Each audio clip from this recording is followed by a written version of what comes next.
안녕하세요.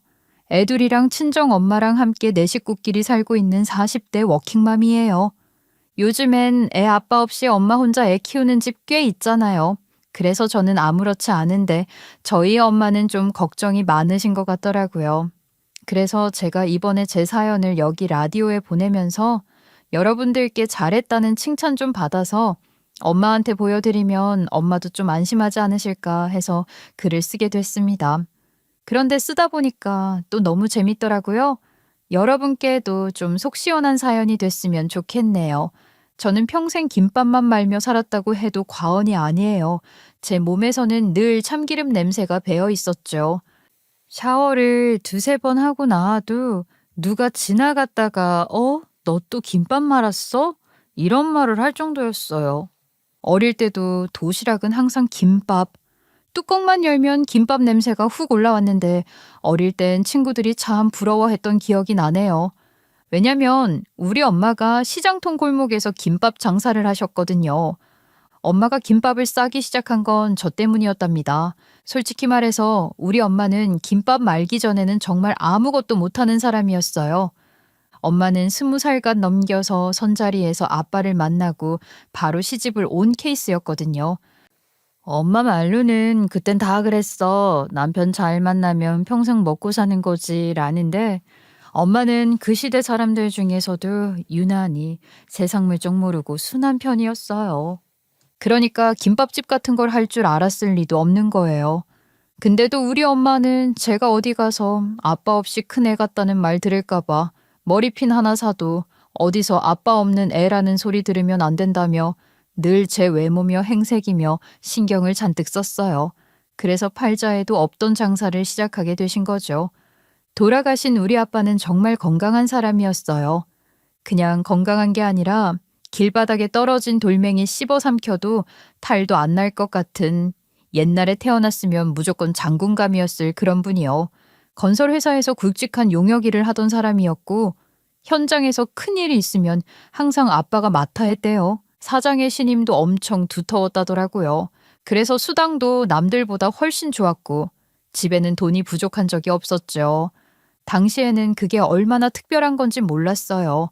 저는 그냥 아빠가 맨날 공주옷 사주고 동네에서 구하기 힘든 미제 과자 사다 주고 제가 이거 갖고 싶다 하면 그 다음날 제 손에 들려있는 걸 보면서 아빠는 원래 그런 사람인가 보다 하고 살았어요. 저는 어린 마음에 저희 집이 당연히 영원히 그럴 거라 생각했어요. 세상에서 제일 든든한 사람이 우리 아빠였거든요. 근데 그 든든함이라는 게 참 허무하게도 무너지더라고요. 저는 아직도 그 장면이 또렷하게 떠올라요. 제가 초등학교 3학년이었고 아침에 학교 가려고 양치하던 중이었어요. 아빠는 늘 그렇듯 작업복 바지 끌어올리고 허겁지겁 출근 준비 중이었고요. 그날도 평소랑 똑같았어요. 제가 옆에서 아빠, 나 취업 떨어졌어. 이런 소리 하고 있었고요. 그런데 아빠가 갑자기 이상한 소리를 냈어요.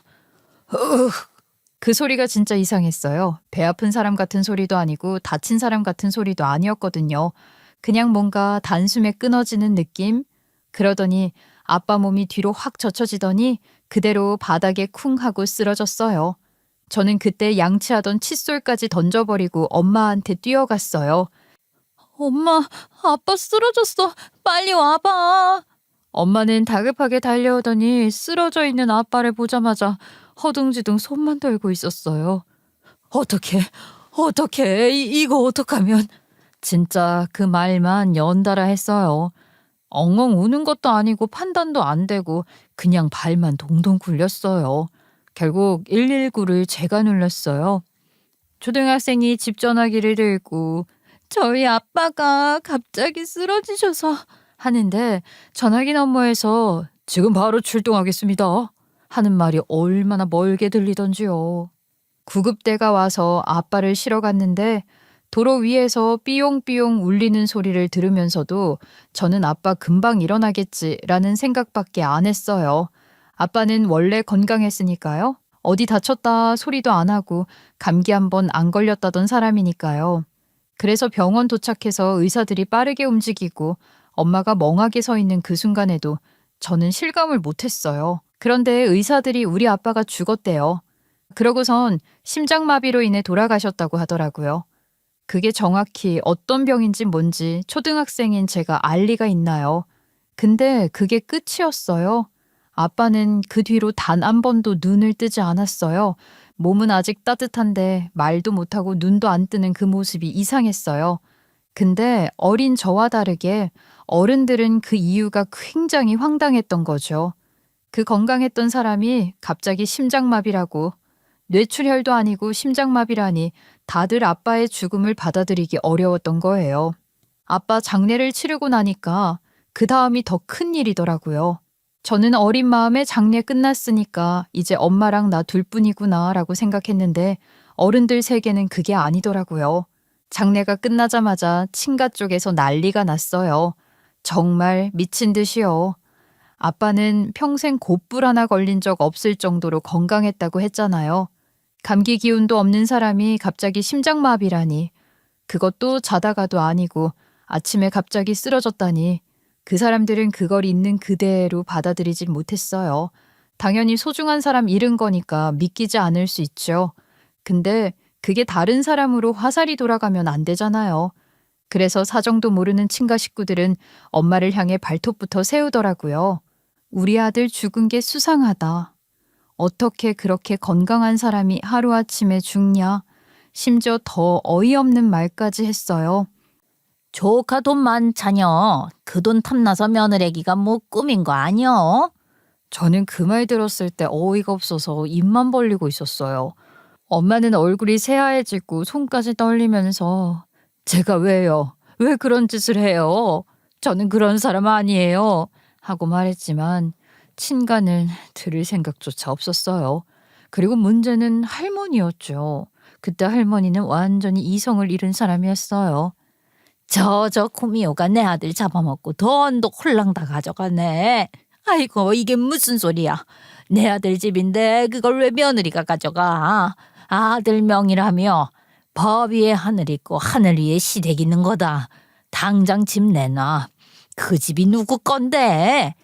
그 꼴을 보고 있던 저는 너무 무섭고 엄마는 너무 억울하고 집안 분위기는 뭐 설명할 필요도 없이 난장판이었어요. 엄마는 지칠 대로 지쳐서 종일 울다가 결국 결정을 내리신 거예요. 저 사람들이 이렇게까지 한다면 집을 그냥 주고 말겠다. 라고요. 그리고 며칠 뒤 엄마는 정말로 집을 팔아서 그 돈을 친가에 갖다 던지듯이 뿌렸어요. 그냥 드린다 수준이 아니고 진짜 거의 던졌어요. 집 대문 앞에서 비닐봉지 뜯어 돈을 바닥에 쏟아버리는 모습이 아직도 생생해요. 이제 속 시원해요? 이게 원하던 거예요? 가져가요. 그 말하는데 엄마 얼굴이 눈물 범벅이 되었어요. 울음인지 분노인지 섞여서 목소리가 떨리고 그 와중에 친가는 미친 듯이 돈 줍는 데만 정신 팔려 있었죠. 저는 그걸 보면서 어린 나이지만 사람이 얼마나 추해질 수 있는지 처음 깨달았어요. 그 이후로 엄마는 친가와 완전히 연을 끊었어요. 전화도 안 받았고 제사도 안 갔고 어디에서도 친가 쪽 사람들 이야기는 단 한 줄도 꺼내지 않았어요. 아예 그런 사람들은 없다는 듯이 마음에서 지워버리더라고요. 저는 그때 엄마의 결단이 얼마나 큰 용기였는지 성인이 되고 나서야 더 와닿더라고요. 집까지 팔아버린 엄마는 그럼 어디 가서 살았냐? 엄마는 외가의 도움을 받아 시장통에 조그만 가게를 얻었어요. 가게라고 해봤자 진짜 손바닥만한 곳이었고 시장 골목 사이에 든 아주 작은 부스 같은 곳이요. 그 좁고 시끄러운 곳 한켠에서 엄마는 김밥을 말기 시작했어요.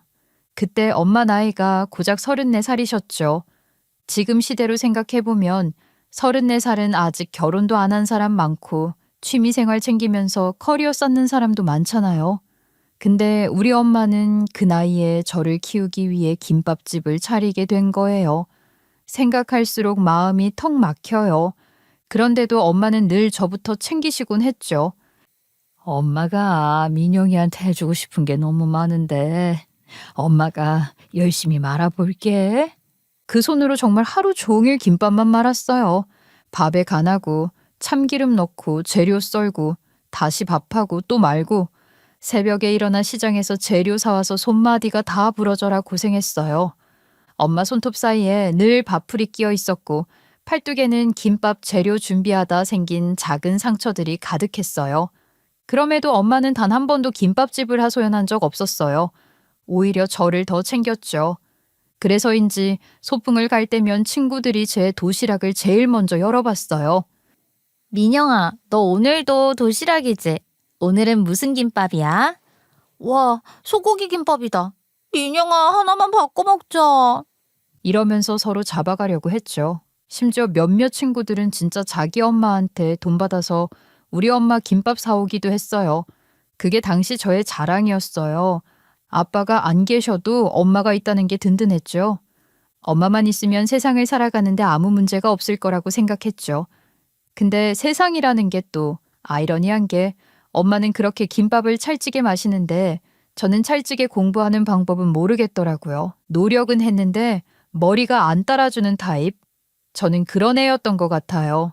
제가 열심히 공부해서 엄마를 먹여 살리겠다는 결심은 물거품이 되었지요. 전 결국 상고에 진학했고 졸업하자마자 직장 들어갔는데 하필 또 불미스러운 일에 휘말려서 회사를 그만두게 되었어요. 뭐 억울한 것도 있었고 좀 답답한 것도 있었고 여러모로 인생이 꼬이기 시작했지요. 저는 그때 너무 우울해서 집 밖도 나가기 싫더라고요. 그러고 방구석에 틀어박혀 있었는데 그때부터 엄마가 저보고 같이 김밥 말자고 하시더라고요. 그래서 저는 21살부터 김밥집에 나가 엄마 일을 돕게 되었죠. 그렇게 저와 저희 엄마한테는 항상 고소한 냄새가 나게 된 거예요. 그런데 솔직히 김밥만 말아서 두 모녀가 어떻게 풍족하게 살겠어요? 하루 벌어 하루 먹고 사는 그런 매일이 이어질 걸 생각하면 이건 엄마한테도 진짜 안 될 일인 것 같은 거예요. 한 해 두 해 김밥만 말다 보니까 그런 위기의식이 확 오더라고요. 그래서 그때부터 제가 인터넷에 김밥집 홍보를 시작했어요. 물론 처음엔 엄마가 반대했어요. 그걸 왜 올려? 김밥을 인터넷으로 보고 사는 사람이 어디 있다고? 엄마, 요즘은 인터넷 안 하면 장사도 안 되는 시대야. 그리고 저는 뭔가에 꽂히면 끝까지 하는 스타일이라 상품 사진 찍고 메뉴판 다시 만들고 문의 오면 새벽이든 밤이든 답장 보내고 완전 기업 운영하듯 했어요. 사실 기업이 어떻게 운영되는진 모르지만요. 암튼 그렇게 열심히 했다는 거죠. 그런데 그게 기가 막히게 먹힌 거예요. 김밥은 어디나 있지만 맛있는 김밥은 의외로 드물다 보니까 제 김밥 사진 올려놓자 사람들이 반응하기 시작했어요. 사람들이 입맛이 까다로운 만큼 한번 맛있다고 느끼면 줄줄이 붙잖아요. 우리 김밥이 딱 그 케이스였어요. 제가 또 유행을 빠르게 잡아내는 편이라서 남들 김밥 똑같이 할 때 저는 좀 별난 걸 만들기 시작했어요. 매운 소시지 김밥이라든지 다이어트 한다고 야채만 씹어 먹는 사람들을 위해 만든 키토 김밥 같은 거. 이런 메뉴 하나하나가 SNS에서 화제가 되니까 김밥 사러 일부러 타지에서 오는 사람들도 생겼어요. 우리 엄마는 그걸 보더니 고개를 절레절레 저으면서도 웃었어요. 아이고, 나는 그냥 김밥 말았을 뿐인데 우리 딸은 별걸 다 한다. 돈은 어느 순간부터 눈에 띄게 들어오기 시작했어요. 하루 매출이 과거의 일주일 매출을 넘어가고 주말에는 주문이 끊일 새가 없었고 바쁘면 김밥 재료가 오후에 동날 정도였어요. 그렇게 1, 2년 지나니까 우리 둘의 삶이 완전히 달라졌어요. 단칸방 같은 곳에서 살다가 어느 날 새 아파트로 이사를 갈 수 있을 정도로요. 저는 아파트 단지 들어갈 때 이게 우리 집이야? 이 말이 입 밖으로 튀어나올 정도로 얼떨떨했어요. 엄마도 주변을 둘러보며 감탄을 하시더라고요. 엄마가 다시 이렇게 살 수 있게 될 줄 어떻게 알았겠어? 이게 다 우리 딸 덕분이다. 엄마가 딸 덕에 호강하네. 근데 사실은 엄마 덕분이었죠. 엄마가 한 김밥이 맛있으니까 제가 홍보하고 주문받고 그게 다시 돈 되고 결국 엄마가 기초공사를 완벽히 해놨던 건데요. 그런데 이렇게 살림이 나아지니까 엄마가 그동안 꽁꽁 숨겨뒀던 소원을 꺼내기 시작했어요. 우리 딸도 이제 시집 가야지. 좋은 사람 만나서 애도 낳고 오순도순 살아. 너도 가정이 있어야지. 엄마, 난 엄마랑 오순도순 살 거야. 엄마 혼자 두고 내가 결혼을 왜 해? 계속 김밥 말 건데? 엄마는 제 말은 듣지도 않고 자기 계획을 줄줄이 말했어요. 소개팅도 해보고 선도 들어보고 어디 집안 괜찮고 인성 좋은 사람 만나서 행복하게 살면 좋겠다면서요. 솔직히 저는 그때까지 연애 욕심이 크게 없었어요. 하루 종일 김밥 말고 마감하고 집 오면 손목 얼음찜질 해야 하고 그런 삶 살다 보면 연애고 뭐고 생각할 틈이 없죠. 근데 엄마는 정말 진심이었어요. 너무 일만 하지 마라 이런 말을 수시로 했어요. 그래서 결국 엄마가 추진한 선자리에 한번 나가봤어요. 그리고 그 자리에서 제 인생의 유일한 흠이 될 사람을 만나게 된 거죠. 바로 남편. 처음엔 괜찮아 보였어요. 남편은 저보다 3살 많았고 말투는 부드럽고 인상도 나쁘지 않았고요. 무엇보다 사업한다 이 말이 꽤 그럴싸하게 들렸어요. 작게나마 사업을 하고 있어요. 엄청 크진 않아도 가족들 먹여 살릴 정도로는 키운 상태예요. 저는 그 말 듣고 고개를 끄덕였어요. 오, 능력 있네? 이런 생각도 들었고요. 말은 겸손하게 했지만 식구들 먹여 살릴 정도면 사업 수완도 좋은 것 같았고요. 남편이 보기에도 우리 김밥집이 꽤 괜찮기도 했을 테고요. 서로 나쁘지 않게 만남을 이어가다 결국 엄마 소원대로 결혼을 하게 됐습니다. 그런데 알고 보니 남편 사업에는 시어머니랑 시누이 이름도 같이 걸려 있더라고요.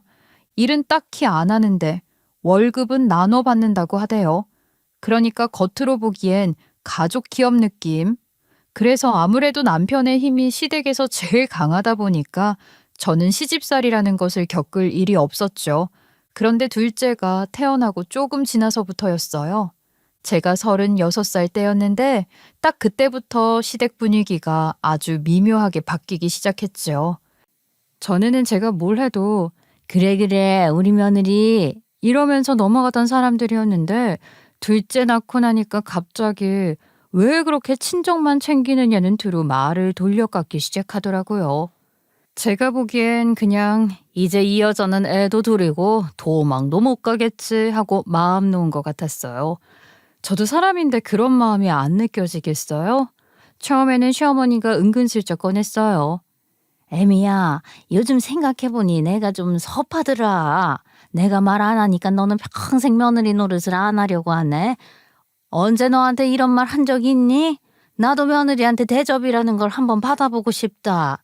말투는 웃는 톤인데 말은 웃는 게 아니에요. 저를 슬쩍 보면서 웃지만 웃는 얼굴 아닌 거 알죠? 그 얼굴로 말하는데 진짜 당황스럽더라고요. 저는 그 말 들을 때마다 머리 한쪽이 띵했어요. 아니, 왜 며느리한테 대접도 받아야 하지? 하는 생각이 계속 들었거든요.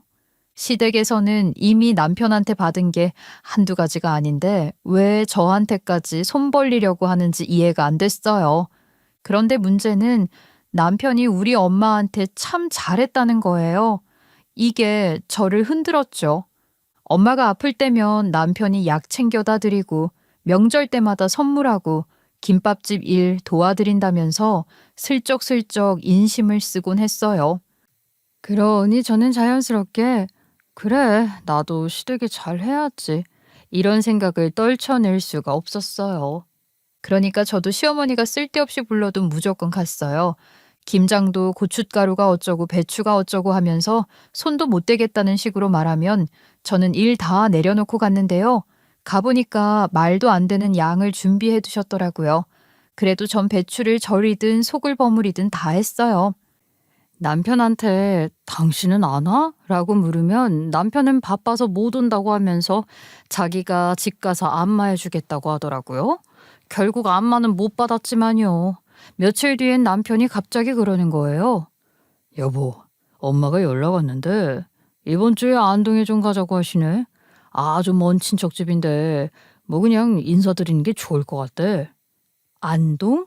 당신 친척이 안동에도 계셨어? 몰랐네. 당신 근데 그날 일정 있다고 하지 않았어? 그래서 말인데 미안한데 당신 혼자라도 가줄 수 있을까? 내가 못 가니까 당신이라도 가야 할 것 같아서. 저는 그 친척이 누군지도 몰랐어요. 그런데도 그냥 갔어요. 이유요? 그게 가정을 위한 길이라고 생각했거든요. 멍청할 정도로 착실하게요. 근데 세상을 이렇게 참고 산다 해서 행복해지진 않더라고요. 결국 제 집에도 위기가 찾아왔어요. 둘째가 3살쯤 됐을 때 우리 엄마가 갑자기 그러셨어요. 민영아, 이제는 네가 김밥집 좀 맡아서 해라. 엄마는 손목이랑 무릎이 도저히 안 되겠다. 이 말을 할 때 엄마 얼굴이 너무 지쳐 있었어요. 평생 김밥만 말아온 사람 손목이 어떤지 아세요? 그냥 사람 손목이 아니라 진짜 기계 부품처럼 굳어 있어요. 더 쓰면 부러지겠더라고요. 제가 일을 시작한 지 벌써 18년 가까이 됐는데 엄마는 그보다 더 오랜 세월을 매일 하신 거잖아요. 저는 처음에 엄마 덕에 요령 배워 어렵지 않았지만 엄마는 요령도 없이 시작해서 그 손이 얼마나 상하셨겠어요. 근데 엄마가 가게를 떠넘긴다는 식으로 말했지만 저는 사실 기분이 나쁘지 않았어요. 그만큼 저는 그 가게에 애정이 있었고 제가 없으면 안 돌아가는 걸 알고 있었어요. 그래서 엄마, 진짜 내가 사장해도 돼요? 하고 물었더니 엄마가 웃으시는 거죠. 네가 다 했구만 뭘. 김밥이 잘 팔리는 것도 네가 메뉴 연구하고 홍보해서 그런 거지. 엄마는 진작에 너가 사장이라고 생각했어. 이 말을 하는데 제가 울컥했어요. 여러모로 인정받는 기분이랄까. 마침 애들도 어린이집에 다니기 시작했고 저도 가게를 본격적으로 챙길 시간이 생겼으니 가게 운영도 문제 없었어요. 장사는 이미 자리를 잘 잡은 상태였고 저는 더 키울 자신도 있었어요. 근데 문제는 늘 시댁이죠. 시댁에서 이 소식을 듣더니 세상에 어떻게 이런 일이 있냐는 듯이 반응하더라고요. 아니, 우리 아들이 벌어서 잘 먹고 잘 살게 해주는데 며느리가 왜 김밥집을 나간대? 그거 쪽팔리지 않니? 대표 마누라가 김밥집 한다고 하면은 남편 체면도 있는데 말이다. 사실 시댁은 전부터 제가 가게 도와주는 걸 내심 싫어했어요. 뭐 여러 의미가 있었겠죠. 저한테 며느리 노릇이니 뭐니 하던 거에 연장선이었을 수도 있고요. 우리 아들이 먹여 살린다 이 프레임을 깨고 싶지도 않았을 것 같아요. 그렇게 시댁은 뒤에서 수군수군 말도 안 되는 소리들을 하기 시작하던 그 시점이었어요. 그런데요, 인생은 언제나 한쪽이 좀 안정되려고 하면 반드시 다른 쪽에서 펑 터지는 법이더라고요. 남편 사업이 그랬어요. 진짜 말 그대로 하루아침에 쿵 내려앉은 거죠. 제가 만약 그때 김밥집을 안 하고 있었다면 우리 네 식구가 어떻게 됐을까 싶을 정도로요. 남편 사업이 왜 망했냐고요? 이래서 사람은 수족을 아무한테나 두면 안 돼요. 남편이 얘는 나랑 오래 같이 해서 믿을 수 있다고 데리고 다니던 직원이 있었거든요. 거의 오른팔처럼 붙어 다니던 애였어요. 남편이 회사에 없을 때 현장 챙기고 회계도 보고 거래처도 응대하고 남편이 믿는다 말할 때마다 저는 속으로 너무 믿지 마라 이런 생각을 하긴 했어요. 근데 제 촉이 맞았던 거죠. 그 인간이 회사 돈을 횡령했어요. 그것도 그냥 몇백만 원 이런 귀여운 수준이 아니라 회사 전체를 뒤흔들 만큼 큰 금액을요.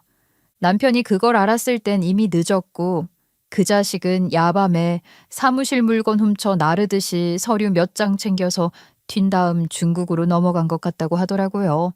경찰 조사에서도 이미 출국 기록만 남아있고 행방은 모름이라니 영화가 아니라 현실에서 이런 일이 일어나는구나 싶었어요. 근데 진짜 문제는 그게 끝이 아니었다는 거예요. 횡령을 한 인간이 회사 자금을 빼돌리면서 거래처 몇 군데도 엉망진창을 만들어 놨더라고요. 납품 일정은 틀어지고 계약은 어겨지고 위약금은 붙고 남편이 말하는데도 숨이 턱턱 막혀 보였어요. 여보, 나 완전 뒤통수 맞았어. 이걸 내가 어떻게 수습해야 할지 모르겠어. 저는 남편 손이 덜덜 떨리는 걸 보면서 한숨만 나왔어요. 아니, 이 사람은 회사에서 뭔 일 벌어지는지도 모르고 살았나 싶고 또 한편으로는 그렇게 믿던 사람한테 배신당한 게 안쓰럽기도 하고 감정이 복잡했죠. 그러니 어쩌겠어요. 사원으로 이름만 등록해두고 월급 명목으로 용돈 받아먹던 시어머니랑 시누이도 회사에서 제명됐죠. 당연히 그걸로 해결되는 일이 아니었고요.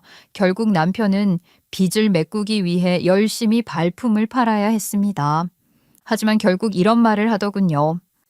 여보, 이제는 해결할 방도가 없다.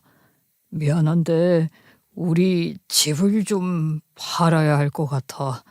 내가 정말 미안해. 집을 판다길래 저는 이미 예상했던 결과라 마음을 정리하고 있었어요. 어차피 결혼할 때 남편 명의로 샀던 집이고 남편 사업 덕에 60평대 아파트에서 살아볼 수 있었던 거니까요. 팔면 꽤 돈이 됐을 거예요. 결국 그 집 팔고 33평으로 줄여 들어갔는데 그것도 얼마 못 버티고 결국 빌라 전세로 이사 갔어요. 저는 담담히 이 일을 견뎌내고 있었는데 오히려 남편은 심적으로 많이 몰린 상태더라고요. 짐을 나르면서 남편이 울먹이듯 말했어요. 여보, 진짜 미안하다. 조금만 버티자. 나 다시 일어설게. 저는 그 말보다 제 손목을 꽉 잡고 있는 남편 손에 더 마음이 갔어요. 그 손이 너무 뜨겁고 떨려서요. 사람이라는 게 참 이상해요. 모든 게 무너지는 순간이 오니까 오히려 더 애틋해지고 안쓰럽더라고요. 그래서 그 손 꼭 붙잡고 같이 힘내보자고 생각하게 됐어요.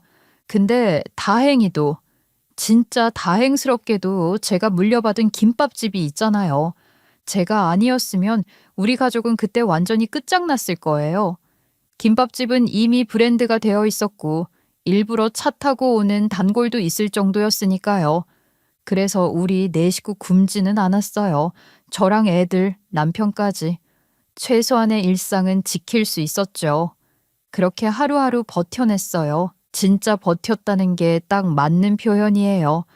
누가 보면 눈물 나게 열심히 사는 부부 같았을 거예요. 솔직히 말해서 우리 집이 이렇게까지 흔들릴 줄은 몰랐어요. 남편 사업이 기울기 시작하자 그동안 입만 열면 제 김밥집을 쪽팔린다. 대표 마누라가 왜 저런 걸 하느냐 하며 눈꼬리를 올리던 시댁이 어느 순간 갑자기 태도를 싹 바꾸더라고요.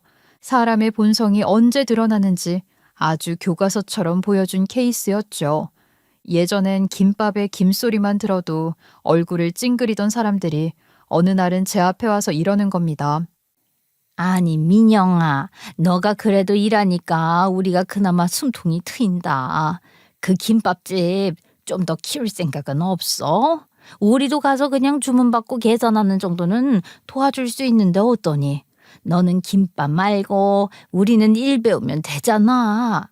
저는 진짜 한순간에 입이 쭉 나왔어요. 아니, 이 사람들 태세 전환이 어떻게 이렇게 빨라요?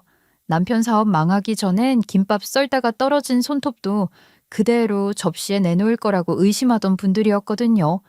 그런데 이제 와서는 우리도 일할게 이러고 앉았으니 더 황당한 건 다음 말이었어요. 어차피 너는 너 할 일만 하면 되는 건데 우리가 좀 쉽게 할 수 있게 도와준다는 거지. 월급은 400만 원 정도면 괜찮지 않아? 진짜 황당하죠? 무슨 400만 원이에요. 우리 가게에서 5년 넘게 일해주고 계신 분들도 그 정도는 못 드리고 있는 판에. 그래도 저는 최대한 침착하게 말했어요. 어머님, 저희 가게는 이미 오래 일해주시는 이모님들도 계시고요. 자리가 넉넉한 구조가 아니에요. 그리고 400만 원 월급은 솔직히 말씀드리면 지금 상황에서 불가능해요. 아시잖아요. 빚도 있고 저희가 그렇게 챙겨드릴 수 있는 형편이 아니란 거. 근데 문제는 저희 남편이었어요. 그 인간이 그걸 꽤 서운해하는 거 있죠. 진짜 어이가 없어서 말이 안 나오더라고요. 여보, 그래도 엄마랑 혜미가 도와주겠다는데 너무 딱 잘라 말하는 거 아니야? 도와주는 게 아니고 일하러 들어오시겠다는 거잖아. 그리고 400을 달라며 그게 말이 되는 금액이야? 그래도 나 때문에 다들 지금 어렵잖아. 여태까지 나만 벌었으니까 엄마랑 혜미는 일해본 적도 없다고. 그나마 내 덕에 살 수 있었던 건데 지금 내가 못 벌어오니까 굶을 판이라잖아. 아니, 저는 남편 말을 듣는데 순간 멍해지더라고요. 살아보니 진짜 가장의 죄책감이라는 게 얼마나 집안 분위기를 뒤틀어 놓는지 알겠더라고요. 남편이 지금 본인 죄책감을 저한테 던지고 있는 건데 본인은 그걸 진짜 의리 있는 행동처럼 생각하는 거예요. 아니, 그동안 버는 족족 가져다 주던 건 당신 마음이었지. 누가 어머님이랑 아가씨한테 일하지 말라고 한 거 아니잖아? 두 분도 지금 일하자고 하면 일하실 수 있을 정도로 사지가 멀쩡하신데 그걸 가뜩이나 힘든 우리가 도와드려야 한다고? 그럼 우리 애들은 누가 벌어서 먹여 살려? 애들 학원비는, 우리 대출은. 남편은 그 말을 듣고도 여전히 저를 바라보며 너무하다는 표정을 지었어요. 그래도 가족인데 그동안 나도 당신한테 많이 벌어다 줬잖아. 엄마랑 혜미는 내 가족이고 당신이 조금만 도와주면 되는데. 저는 웃음이 나왔어요. 어이가 터져서 나오는 웃음이요. 이게 사람이 힘들면 시야가 좁아진다더니 딱 그거예요. 그런 와중에 더 황당한 사건이 일어났어요. 평생 내 인생은 나중에 꽃 피울 거야 라고 외치던 38살 노처녀 시누이가 결혼을 하게 된 거예요. 그것도 제 기준에선 꽤 잘 나가는 집안 사람이랑요. 진짜 꽃 피우겠더라고요. 그러니까 남편은 또 새로 걱정을 시작한 거죠. 여보, 나 진짜 미치겠다. 혜미 결혼하는데 집 해주겠다고 전에 말했거든. 근데 지금 집을 해주긴커녕 내 집도 없는 상황이야. 여보, 우리 진짜 빌릴 수 있는데 없어? 저는 그 말 듣고 입술을 꾹 눌렀어요. 여러 의미에서요. 여보, 지금 우리도 겨우 빌라 전세에서 애 둘 키우고 있잖아. 우리가 어떻게 집을 해줘? 우리 애들한테 써야 할 돈이지. 근데 남편이 그 말을 듣는 순간 고개를 푹 숙이더니 뭔가 저를 원망하는 표정을 지었어요. 네가 좀 도와주면, 이런 눈빛 있죠? 저는 진짜 있는 힘 다해서 참았어요. 애들 앞이라 참았고 제 말이 또 상처될까 봐 참았고 이 인간이 지금 제정신이 아니라는 걸 알기에 참았어요. 근데요, 잘 참아도 매일 참으면 그게 사람을 좀먹어요. 남편은 도와달라, 왜 못 도와주냐, 가족인데 너무하다. 이 말들을 며칠 간격으로 계속 꺼냈거든요. 덕분에 저는 매일 기운이 쭉 빠졌어요. 숨을 쉬어도 숨이 턱 막히는 느낌이랄까. 하루 종일 김밥 말고 집 와서 빨래 돌리고 애 씻기고 재워놓으면 남편은 지 스트레스 받는답시고 술 냄새 풍기며 그 얘기를 또 꺼내는 거예요. 그럼 저는 뭐 기운이 나만 하겠어요? 솔직히 말해서 저는 그때 이미 마음속에서 뭔가 딱 끊어지는 소리를 들었어요. 남편은 매일같이 누나 집 어떻게 하냐, 엄마 밥줄 끊기게 생겼다, 가족인데 좀 도와주면 안 되냐, 이 소리를 하고 있었고 저는 하루에도 12번씩 숨을 삼키며 참아내고 있었죠. 그런데요, 사람 마음이란 게 원래 낙숫물이 바위를 뚫듯 반복되는 스트레스에 그냥 뚝 부러지는 순간이 오더라고요. 저한테 그 순간이 바로 그 시기였던 것 같아요. 어느 날이었어요. 새벽부터 김밥 말고 애들 챙기고 장 봐오고 가게 사람들 월급 정리하고 기름값 보고 단골 주문 확인하고 하루 종일 돌아다니다가 집에 돌아와 소파에 겨우 엉덩이 붙였더니 남편이 또 시누이 집 얘기를 꺼낸 겁니다. 그때 제가 숨을 한번 들이켰는데 그 숨이 올라오다가 가슴 한가운데 걸리는 기분이 들었어요. 이제 됐다, 이 생각이 들더라고요. 그날 밤 저는 결국 결심을 했습니다. 김밥집을 팔기로요. 우리 애들 때문이었어요. 우리 집을 먹여 살리는 건 남편이 아니었고 시댁도 아니었고 그 누구도 아니었어요. 그냥 저 혼자였거든요. 그리고 계속 이대로 가다가는 제가 먼저 무너질 것 같았어요. 이 집이 지금 제 덕에 버티고 있는데 제가 무너지면 안 되는 거잖아요. 때마침 상가 주인이 가게 들렀길래 제가 먼저 말을 꺼냈어요. 일단 가게 접기 전에 계약 얘기부터 끝내야 하니까요. 사장님, 오늘도 김밥 2개만 부탁해요. 우리 딸내미 왔는데 여기 김밥 먹고 싶다네. 아, 아주머니 오셨어요? 저 마침 드릴 말씀이 있었는데. 응? 뭔데 그래요? 저 슬슬 가게를 정리해 보려고요. 요즘 힘에 좀 부치는 것 같아서 정리하고 좀 쉰 다음에 다른 거 생각해 보려고요. 잉? 이 잘 되는 가게를 접는다고? 너무 아깝지 않아요? 아이고 쉬고 싶다니 내가 더 할 말은 없지만은 사장님 오래 해줬으면 싶었는데 내가 너무 아쉽네. 그렇게 생각해 주시니 감사하죠. 아주머니, 새 세입자 구하실 때까지만 할게요. 여기 김밥 3줄, 한 줄은 서비스예요. 그렇게 상가 주인이 이제 이 김밥 못 먹는 거냐며 아쉬운 표정으로 돌아갔는데요. 다음날 다시 찾아와서 이런 말씀을 하시더라고요. 사장님, 내가 어제 그러고 가서 딸한테 말했더니 우리 딸이 김밥집 이어받고 싶다고 하네. 나도 그게 좋을 것 같아. 혹시 가게 채로 내줄 수 있을까요? 권리금은 충분히 드릴게요. 생각지도 못했던 제안이라 깜짝 놀랐는데 가만 생각하니 이보다 좋은 찬스가 없더라고요.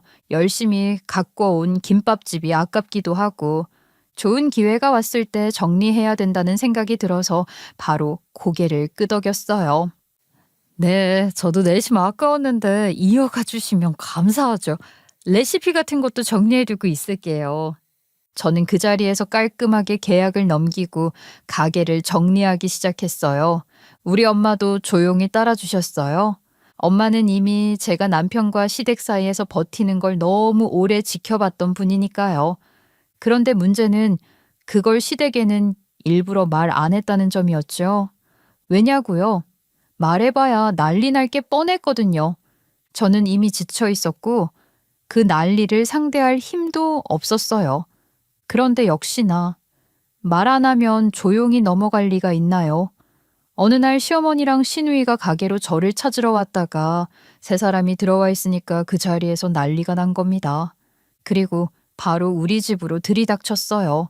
현관문 두드리는 소리만 들어도 알겠더라고요. 너 김밥집 그만뒀다며? 미쳤어? 어떻게 우리한테 한마디도 없이 이런 짓거리를 벌여? 언니 미친 거 아니야? 어떻게 말도 안 하고 가게를 팔아? 언니 진짜 이제 정신 놓은 거야? 저는 문 열다가 순간 기가 막혀서 웃음이 나오더라고요. 그런데 제가 웃어서 그런가 시어머니는 얼굴이 벌개져서는 저를 밀어붙이듯 말했어요. 너 김밥집 계속한다고 했잖아. 너 믿고 우리 딸 신혼집 계약했는데 어쩔 거야? 어쩔 거냐고. 우리 딸 집 해줄 돈은 빼놓은 거 맞아? 다짜고짜 와서 저한테 난리치는 것도 어이가 없었는데 누굴 믿고 누구 신혼집을 계약했다는 거예요? 그 말에 웃음이 싹 가신 거죠. 저도 더 이상은 못 참겠다 싶더라고요. 누구신데 여기서 난리세요? 두 분 저 아세요? 그 말에 시어머니랑 시누이 더 난리가 났죠. 저한테 미쳤냐느니 드디어 정신이 나갔냐느니 막 와곽대는데 사람 목소리가 멀리서 들리는 것처럼 한심하게 들리더라고요. 그래서 저는 방에 들어가서 서랍 열고 조용히 서류 한 장 꺼내서 두 사람 앞에 툭 내밀었어요. 말도 안 했어요. 그냥 보고 알아먹으라고. 시모가 제일 먼저 종이를 뒤집어 보더니 얼굴이 하얘지기 시작했죠. 시누이는 옆에서 고개를 내밀다가 자기 눈으로 그 서류에 지 오빠 이름이 없는 거 확인하니까 입모양만 벌어진 채로 멈춰 있었고요. 이게 뭐냐? 보시면 몰라요? 가족관계 증명서잖아요. 엊그제 뽑아온 따끈따끈한 거예요. 근데 왜 우리 아들 이름이 없어? 어휴, 설명하기 귀찮아서 서류 보여드렸는데도 계속 물어보시네. 당연히 이혼해서죠. 딱 그렇게 말했더니 둘이 동시에 숨을 들이마시는 소리가 들렸어요. 그러곤 바로 비난이 쏟아졌죠. 당연히 왜 말을 안 했냐, 이런 중대사를 자기들끼리 결정하는 게 말이 되냐, 어쩌고 저쩌고. 어떻게 가족들한테 말도 안 하고 이혼을 해? 우리 아들 사업 망해가니까 버린 거야, 어? 이 독한 것, 이 매정한 거사. 아니야, 엄마. 언니, 아니지? 그거 오빠 빚 때문에 일부러 위장 이혼한 거지, 그치? 그거 맞지? 네, 빚 떠안기 싫어서 한 거 맞아요. 그러자 시누이가 갑자기 막 울먹이기 시작하더라고요. 근데 언니, 위장일 뿐이고 우리 아직 가족이잖아, 그치? 맞잖아. 나 고은이 고윤이 고모잖아. 언니, 나 이미 집 계약했어. 오빠가 집을 해준다고 해서 손자리에 나갈 때마다 집 내가 해온다고 했었단 말이야. 응? 언니가 이번에 대출금이라도 갚아줄 거라 생각해서 계약한 거라. 나 언니 없으면 큰일 나. 언니가 도와주기만 하면 내가 결혼하고 돈 갚을게. 응? 약혼자도 법조인이야. 내가 다 갚을 수 있어. 그러니까 그걸 왜 나한테 말해요? 진짜 이 말밖에 안 나오더라고요. 아, 이제 가릴 것도 없겠다 싶었죠. 그래서 그냥 생각나는 대로 말했어요. 그래요. 빚도 안기 싫어서 이혼한 거 맞아요. 그럼 어쩌라고요? 서류상 남남인데. 두 사람이 동시에 멈추더라고요. 시모는 입만 벌리고 숨만 쉬고 있고 신우이는 눈이 벌개진 채로 저를 노려보고 있고 그래서 저는 그냥 더 말했어요. 점점 말하는 게 쉬워지더라고요. 그 인간도 하기 싫다고 하긴 했어요. 제가 애들 생각하라고 밀어붙인 거지. 근데 솔직히 이혼한 게 다 두 분 덕분이네요. 그 인간의 애들 생각하면 더 이혼하면 안 되는 거 아니냐고 하는데 제가 시댁에서 받은 스트레스들 까보면 이혼 소송도 가능하다 했더니 이혼해주더라고요. 그게 무슨 소리야? 우리가 뭘 했다고? 이건 무효야. 무효라고. 무효? 무효라는 걸 누가 결정하는데? 네가? 법원이 아니라 너가? 이미 판결 다 나서 남남됐다니까? 네가 여기서 100번 무효라고 소리 질러도 변하는 거 없어. 신우의 얼굴이 흑빛이 되더라고요. 그러더니 갑자기 두 손 모으고 거의 비는 톤으로 말했어요. 언니, 그럼 돈이라도 좀 빌려줘. 나 결혼해야 되잖아. 나 이제 끝장이야. 제발. 내가 너희 집 사정을 너희보다 잘 아는데 그 큰 돈을 내가 어떻게 빌려줘. 헛소리 하지 말고 꺼져. 그 말에 신우이가 덜썩 거실 바닥에 주저앉았어요. 그리고 그 자리에서 엉엉 울기 시작했죠. 나 결혼해야 되는데 나 이제 뭐라고 설명해? 신혼집 계약했는데 그거 계약금은 어떻게 하는데? 아미야, 우리가 정이 있잖니. 그래도 몇 년을 가족으로 살았는데 네가 좀 도와주면. 그런데 제가 무슨 정이 있어요?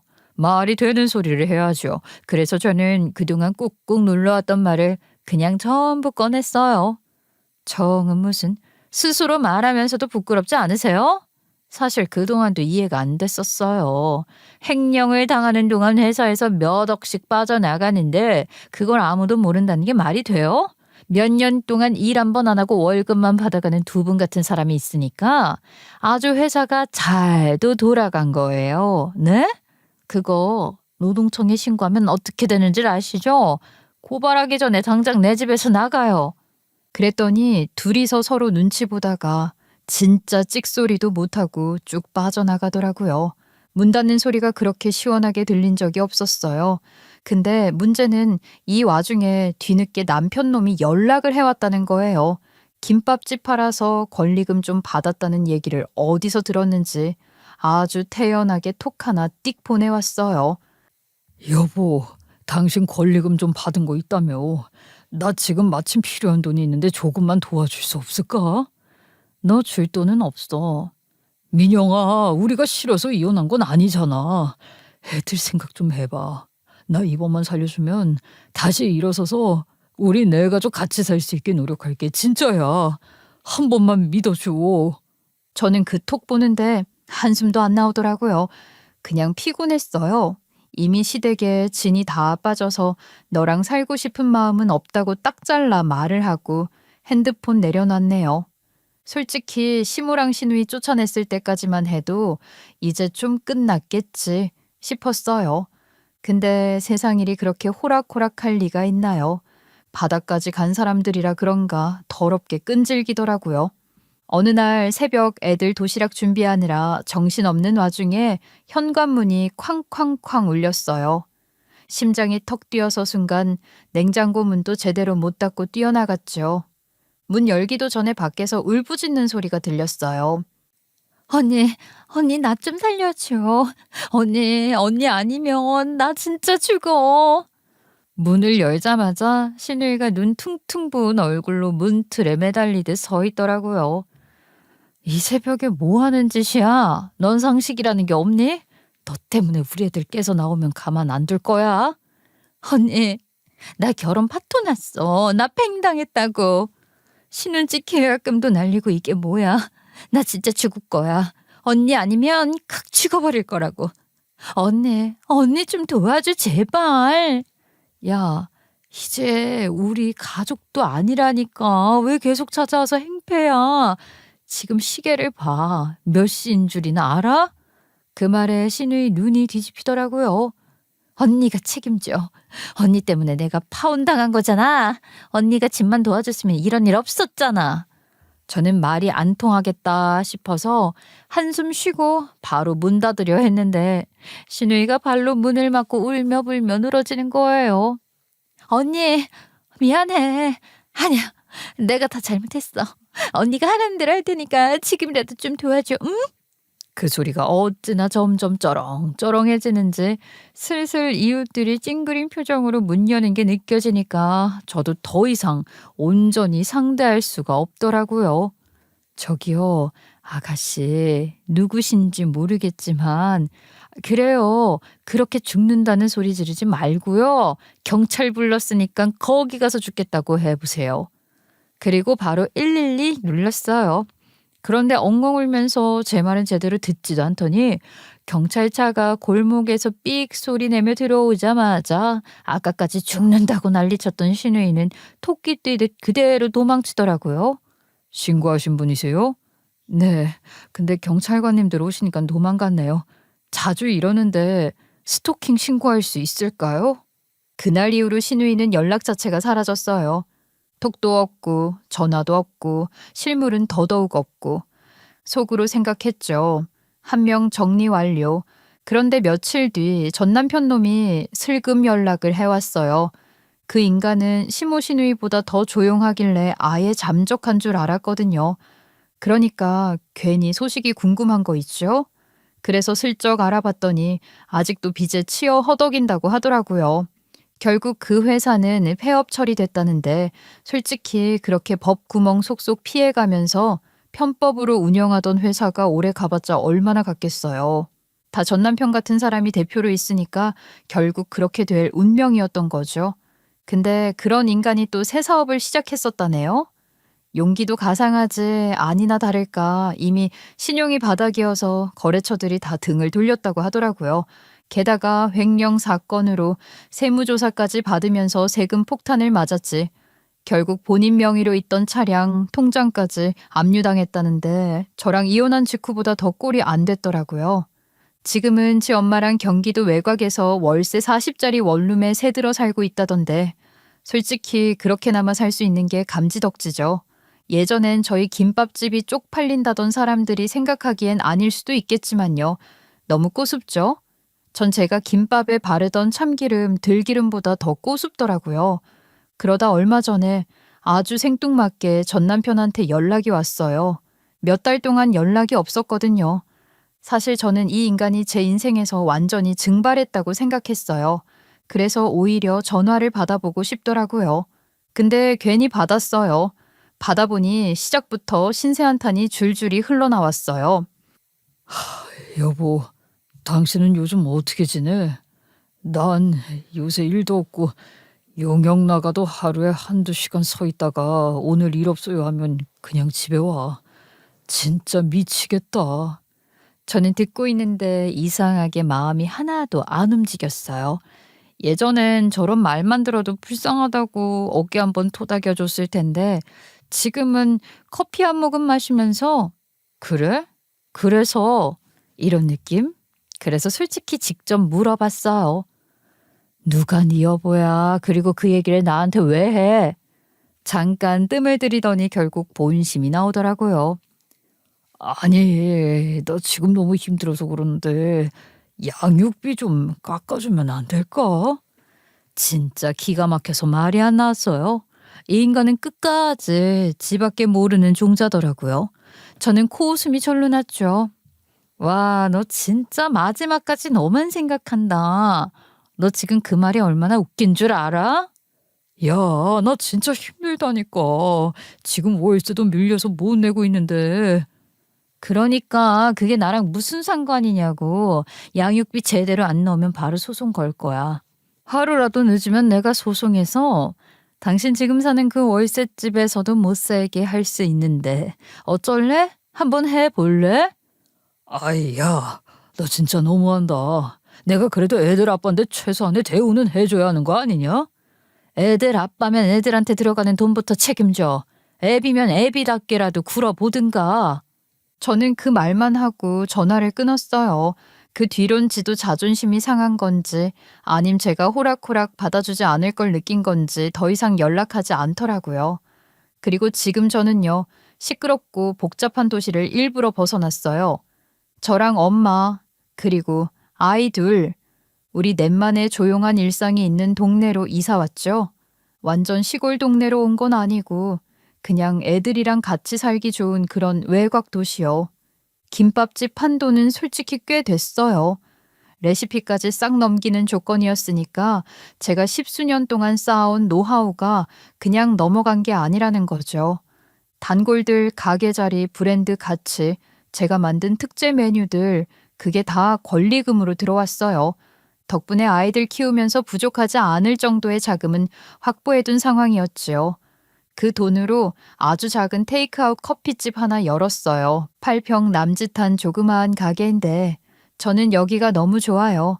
커피 머신 돌아가는 소리, 자글자글 얼음 갈리는 소리, 손님 발걸음 가끔 들리고 그 정도 소리가 딱 좋아요. 시끄럽지도 않고 적막하지도 않고. 엄마는 김밥집 그만두고 손목 쉬니까 손도 많이 풀렸는지 옆에서 쿠키 반죽 만지고 있어요. 원래 아기자기하게 손으로 잘 쪼물락거리시던 엄마니까 쿠키 모양도 유난히 동글동글 예뻐요. 버는 돈이 김밥집만큼 많진 않지만요. 거긴 진짜 하루 종일 전쟁터였거든요. 근데 지금은 소소하게 벌어도 마음이 편해요. 애들이 학교 갔다가 카페로 찾아오고 숙제한다고 테이블에 앉아있고 엄마는 그 애들 보면서 과일 깎아주고 저는 커피 내리면서 그 모습을 보고 있고 이런 평범한 일상이 오히려 더 사람 살게 만들더라고요. 그리고 제 예금은 아직도 든든히 남아있어요. 혹시라도 애들 병원비, 교육비, 갑자기 급한 일 생겨도 충분히 커버 가능한 정도. 엄마랑 제가 김밥집에서 피땀 흘리며 모은 돈이 괜히 제가 살 길을 열어준 게 아니더라고요. 무엇보다 좋아진 건 엄마예요. 엄마는 요즘 하루 종일 미소가 많아졌어요. 이제 좀 살겠다는 말도 자주 하고 김밥집에서 그렇게 혹사당한 손목도 병원 다니면서 많이 좋아졌고요. 밤마다 파스 붙이고 울먹이던 시절 생각하면 천국이에요. 그리고 제 새끼 둘은 아마 저보다 더 행복할 거예요.